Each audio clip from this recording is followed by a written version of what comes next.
17 बार युद्ध करते हैं और 17 बार विजय श्री प्राप्त करते हैं। 18वें बार युद्ध क्षेत्र के मैदान में आमने सामने हैं। इधर जरासंध क्या करता है कि समस्त ब्राह्मणों को, संतों को कारागार में बंद कर देता है और कहता है कि मेरे विजय की प्राप्ति के लिए आप लोग यज्ञ अनुष्ठान करो। अगर मैं जीत जाऊंगा तो आप लोगों को बहुत सारा धन दूंगा, लेकिन अगर मैं हार गया तो समझ जाइए कि जय सबका जय जय श्री सीताराम हो जाएगा। आपका तो होगा ही, लेकिन आपके समस्त परिवार का भी हो जाएगा। समस्त ब्राह्मण, समस्त संत कन्हैया को याद करते हैं और कन्हैया को जब याद करते हैं, कन्हैया भक्तों के मन के इच्छाओं को जान जाते हैं। द्रौपदी को जब तक विश्वास था कि इस सभा में हमारे 5 पुत्र हैं, भीष्म पितामह, द्रोणाचार्य, कृपाचार्य, ऐसे ऐसे महारथी हैं, इनके रहते दुष्ट दुशासन मेरा क्या बिगाड़ सकता है। जब तक यह विश्वास था तब तक भगवान नहीं आए। जब तक द्रौपदी को यह विश्वास था कि मैं अपनी रक्षा स्वयं कर सकती हूँ, तब तक भगवान नहीं आए।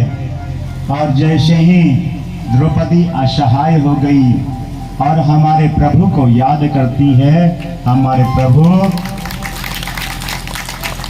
प्रभु तुरंत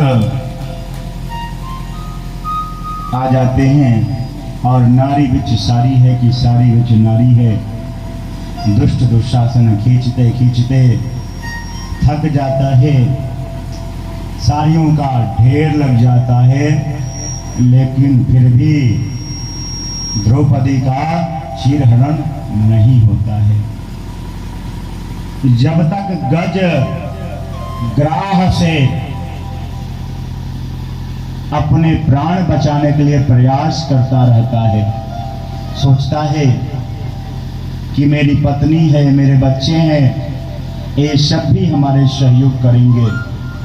जब तक वह प्रयास करते रहता है तब तक भगवान नहीं आते हैं।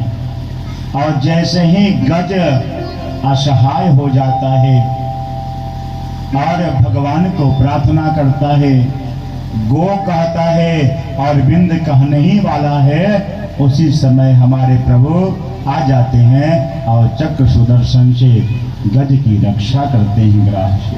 बोलो जय जय श्री राधे। इधर हमारे कन्हैया बलराम जी से कहते हैं कि भैया, ताऊ भैया, अगर हम लोग युद्ध भूमि से भाग चलें तो कैसा रहेगा।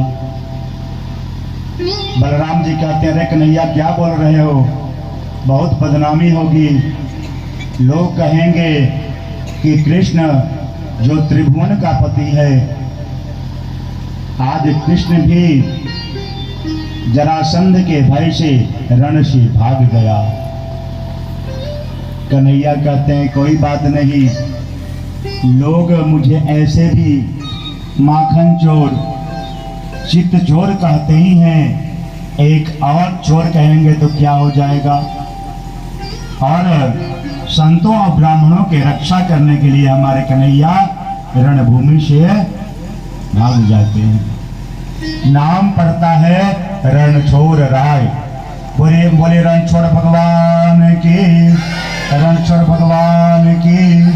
इधर द्वारिका में जाते हैं, समुद्र के बीचों बीच द्वारिकापुरी बसाते हैं। अब द्वारिका के राजा हो गए हमारे कृष्ण, द्वारिकाधीश हैं। इनका विवाह का कल हम लोग बड़े ही धूमधाम से कुंदनपुर के राजा भीष्मक की पुत्री रुक्मिणी जी का विवाह हमारे कृष्ण से कल हम लोग संपादित किए बड़े ही धूमधाम से। हल्दी लगाया गया, फिर मेहंदी रचाया गया, फिर कन्यादान हुआ। अब लेकिन अभी विदाई बाकी है।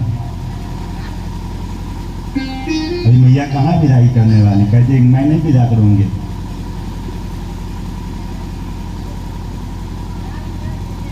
अब द्वारिका के राजा हमारे कृष्ण कन्हैया हो जाते हैं। हमारे कन्हैया का विवाह 16,108 कुल मिला के रानी और पटरानियां कुल मिलाकर के विवाह हमारे कन्हैया का होता है 16,108। अब यह विवाह किन परिस्थितियों में हुआ? लोग कहते हैं कि जब कन्हैया 16,108 विवाह कर सकते हैं तो हम तो 2-4 कर ही सकते हैं। बोलो जय जय श्री राम। लेकिन कल मैं बता रहा था एक छोटी सी बात है कि जब घर में शादी विवाह की चर्चा होती है तो लगता है कि इलेक्शन में खड़े होने वाले हैं, और जैसे ही रिश्तेदारों का आना प्रारंभ हो जाता है तो लगता है कि अब टिकट मिलने वाला है, और जैसे ही शादी पक्की हो जाती है तो लगता है कि टिकट मिल गया, और जैसे ही विवाह हो जाता है और अपने बहू को लेकर के घर में आते हैं तो लगता है कि अब तो मैं चुनाव जीत गया, और जैसे ही 2-4-5 साल बीतता है तो लगता है कि अब तो मैं कोई घोटाला कर करके फंस गया। बोलो जय जय श्री राधे।